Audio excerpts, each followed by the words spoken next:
రవ్వ లడ్డూలు చేస్తున్నా. నెయ్యి పోసి రవ్వ వేస్తున్నా. అవి పక్కకు పెట్టుకుందాం. నెయ్యి పోసిన బాదం పలుకులు వేస్తున్నా. పోసుకున్నా, బెల్లం వేసిన, ఆనకం పట్టిన. ఇక చూపిస్తారు ఆకు 10 నిమిషాలు అవుతుంది దించడానికి. పిల్లల ఆనకం వస్తుంది, వచ్చింది. ఇప్పుడు రవ్వలో పోతున్నా, రవ్వ కట్టున్నా.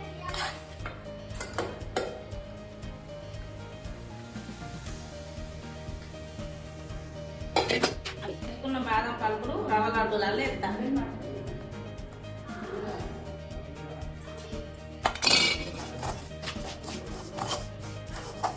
ఇప్పుడు రవ్వ లడ్డూలు కట్టుకుంటాను.